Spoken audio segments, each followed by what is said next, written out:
Bueno, después de esa introducción, ¿qué fue lo que pasó? La impuntualidad le jugó una mala pasada. ¿No es así, Mauricio? Buenas tardes, ¿cómo estás? Buenas tardes, Roberto, compañeros. Así es, este podría haber sido probablemente el último viaje en una patrullera de Juan Pío Paiva, pero este viaje se retrasó demasiado, entonces obviamente no pudo llegar al juzgado, donde lo estaba esperando ya la jueza Miriam Villamayor para hacer la audiencia de libertad condicional. Finalmente no llegó, pasaron más de 40 minutos y se levantó la audiencia, con lo cual no se pudo llegar a ningún acuerdo. Pero lo más llamativo es que se dio justamente en ese momento en que se levantó la audiencia, porque básicamente nadie sabía dónde estaba Juan Pío Paiva, ya que su abogado había dicho que salió a las 6 de la mañana del penal de Tacumbú. El fiscal había mencionado lo mismo, pero la jueza había dicho que no tenía ninguna información. Básicamente se dio un pequeño inconveniente ahí sobre el paradero real del acusado en este caso, y esto es lo que mencionaban tanto el fiscal del caso, el señor Edgar Sánchez, como así también Gladys Medina, que es la actuaria judicial que estaba en ese momento buscando o determinando dónde se encontraba Juan Pío Paiva en ese momento. Cumplieron los 30 minutos de tolerancia que establece la norma. A las 8:30 en punto, no comparecer el condenado, el juzgado procedió a la suspensión de la audiencia. Pero por el momento no tenemos ningún justificativo de parte de la penitenciaría del por qué no se le trajo. Y ese fue el motivo por el cual se suspendió la audiencia.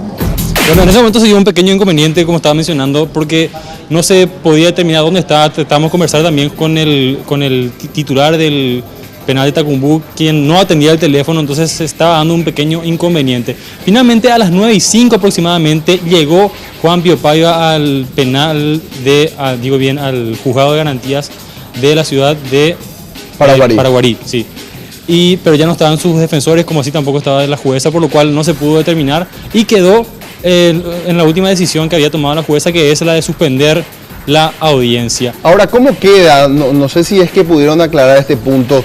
¿Cómo queda la situación de Juan Pío Paiva, que en este caso él no tiene libertad ambulatoria y no puede llegar a una audiencia obviamente por sus propios medios y depende de terceros, como en este caso los choferes o los funcionarios del penal de Tacumbú, y en este caso él sí ve lesionado un derecho que estaba precisamente en trámite?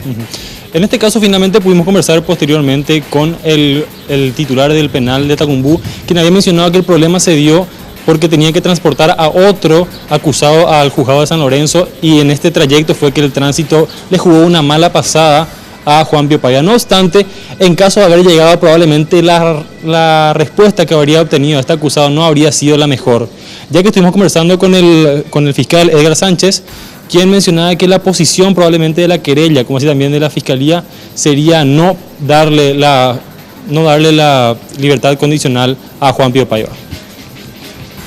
Se cuestiona la falta de cumplimiento de los acuerdos reparatorios asignados con la víctima, que son acuerdos sumamente todos suscriptos y no cumplidos por él, entonces por lo tanto no existe el ánimo de reparatorio y su reinserción a la sociedad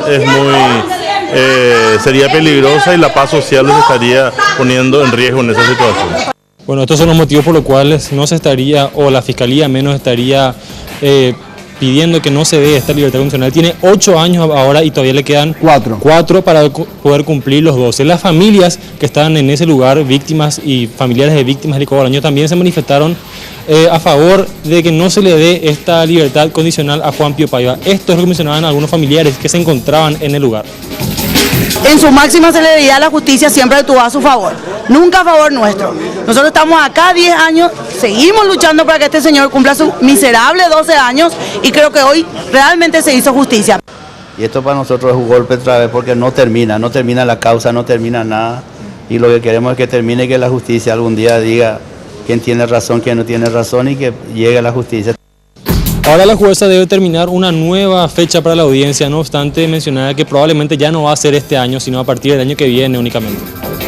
Fíjate, otra cuestión que quería consultarte era, según la Fiscalía, y al parecer el dato que yo manejo también, nunca Juan Pío Paiva pidió disculpas por lo acontecido, a diferencia de Víctor Daniel Paiva, por ejemplo. Exactamente, es justamente lo que mencionaba, uno de los aspectos que mencionaba el fiscal respecto a por qué no se le estaría dando o uno de los puntos por qué no se le estaría dando la libertad condicional es que él en ningún momento presentó alguna disculpa a los familiares y tampoco cumplió con lo que él había prometido de poder pagar de alguna manera el daño producido a estos más de 400, por estos más de 400 fallecidos en lo que fue el incendio de Cogolaños hace ya más de 10 años. Bueno, muchísimas gracias, Mauricio. Muchas gracias.